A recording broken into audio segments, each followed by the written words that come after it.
Behaviour is an issue that never completely goes away for any school. And since 2006, teachers have had a clear legal right to discipline pupils. But a recent major report into school discipline said that despite these new powers, which cover both inside and outside the school gates, many teachers are still not quite clear about how to use them. Sir Alan Steer's final report on behaviour in 2009 reviewed the progress made on raising standards of behaviour in schools.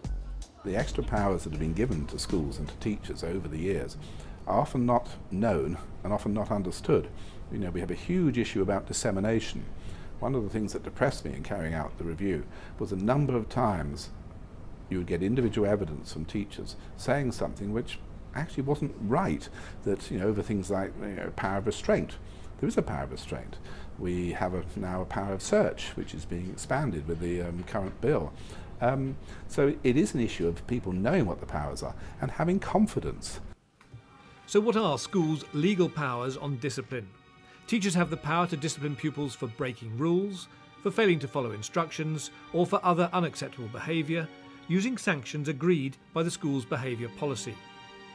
The power to discipline extends beyond the school gate and covers detention, including evenings and weekends, confiscation of inappropriate items, searching pupils, screening for weapons, exclusion, fixed term and permanent, and the use of force to control or restrain pupils.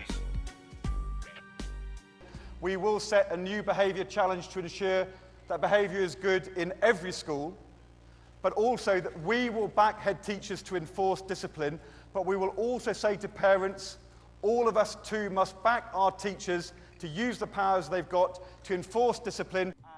The government wants behaviour in all schools to be assessed as good or better by 2012.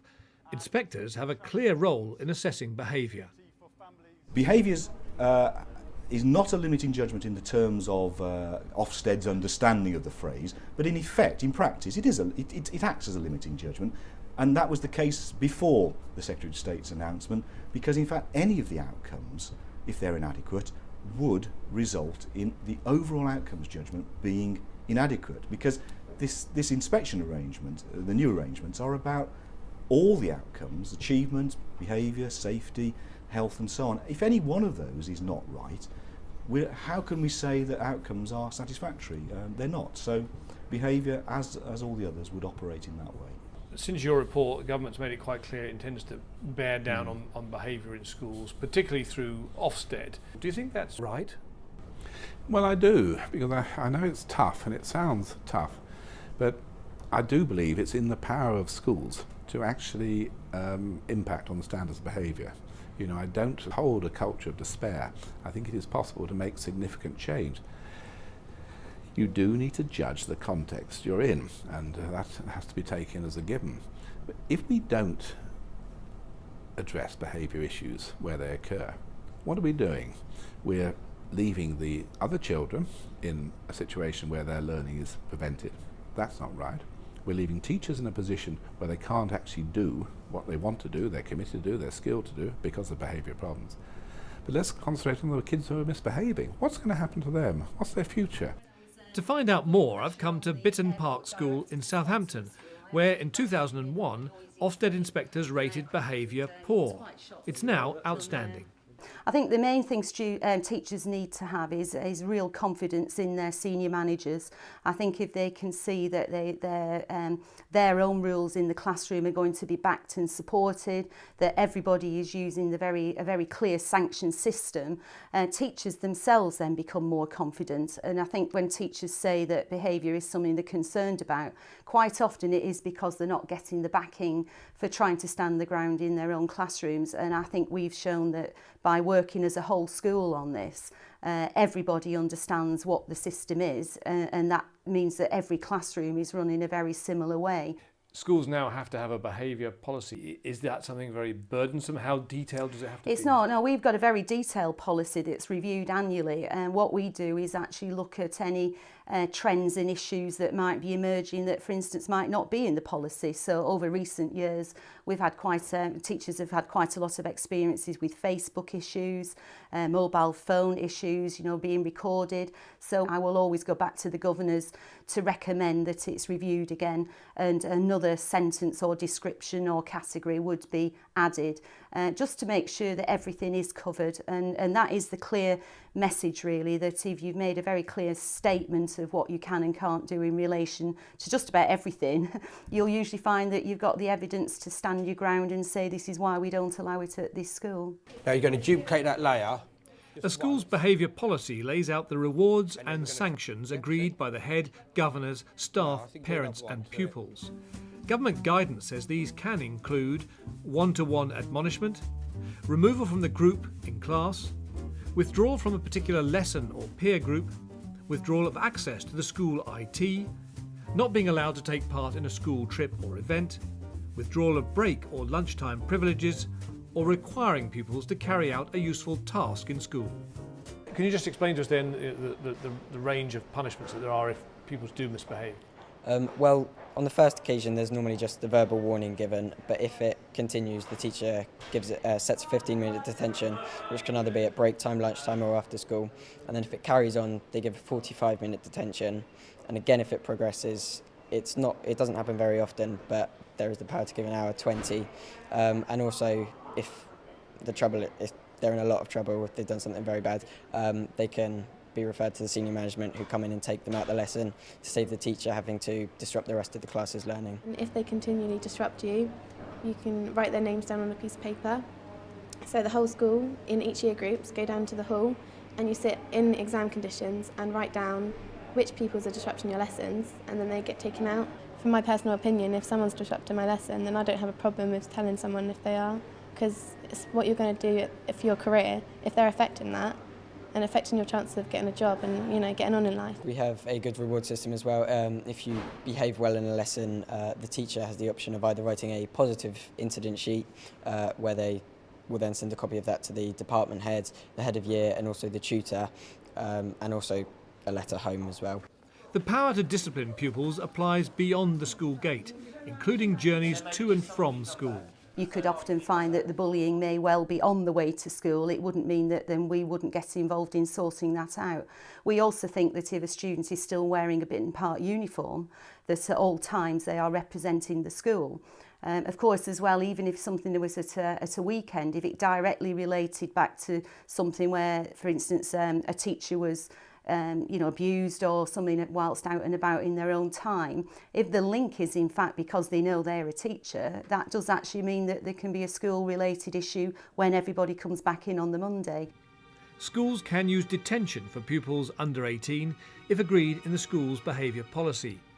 Outside school hours, parents need 24 hours written notice. They may let the school know of any difficulties, but may not overrule the decision. To confiscate an item, teachers must decide if confiscation is a reasonable sanction. There is a specific statutory defence for teachers which covers confiscation, keeping hold of and disposing of any item. And the main thing you have to do there is have a clear governor's policy which is implemented, that means that we have a right to stop, search, confiscate, and as long as the rules are clear to students, then there isn't any, in my view, argument about it. What about circumstances where teachers confiscated a mobile phone, say, and either the child or the parent say, that's theft, I want it back? Well, it isn't theft, actually, if it's a quite clear rule that they shouldn't have it in the school in the first case. What we would do is perhaps have a period of having confiscated it. For instance, if there was, in fact, abusive or unreasonable messages on there, I'm actually within my powers to actually pass that on to our police officer. We work very closely with our community police officer. Searching pupils and their possessions is a power for heads, but not a duty.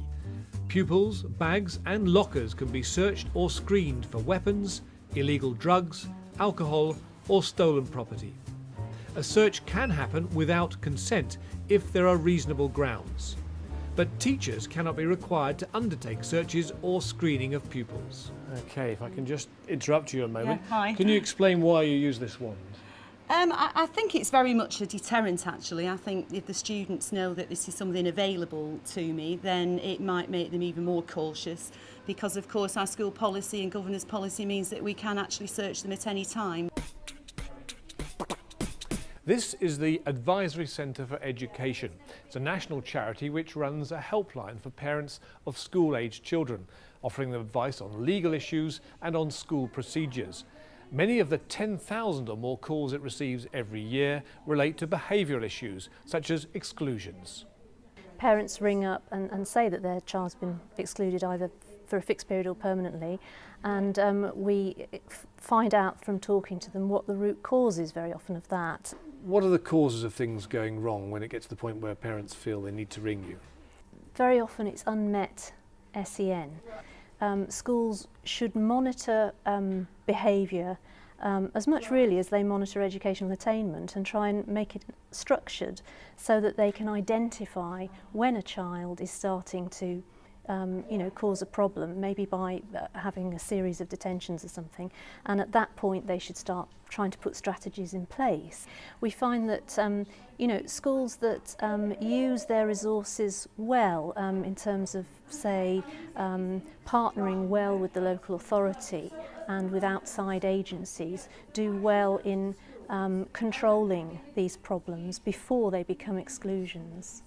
On exclusions, is there still a problem with the independent panels overturning exclusions? We've had real concerns about independent appeals panels, and we still retain those concerns. Although guidance to them has improved over the last decade, we still find they make perverse decisions. But what's more worrying for us is now it's running at about 50-50 of actually head teachers' judgment being second-guessed by governing bodies.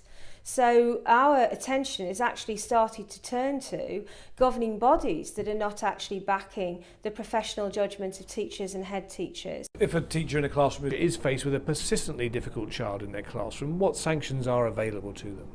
That sort of scenario is one which a lot of teachers will relate to. I never had a problem with, if you've got that sort of situation, it needs to be diffused. You do not want confrontations. That's only going to make matters worse. If a teacher is in that situation, they need to be able to diffuse it by perhaps the child being removed for whatever time is necessary. But if a child is removed out of a class, it's got to be for a purpose. It's got to be for a purpose of changing that behaviour so the child can return and hopefully behave differently. There's a whole range of issues coming out of that. Is the issue related to the child?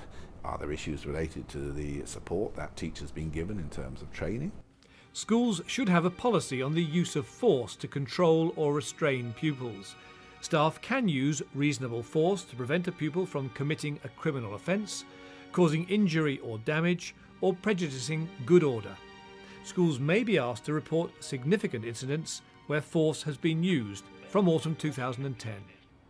Whether or not you believe that behaviour in schools is improving, there's no denying the fact that the government is bearing down on discipline. That may seem to pass the buck to individual teachers, but the reality is that without a commitment to a whole school behaviour policy, there's only so much that an individual classroom teacher can do.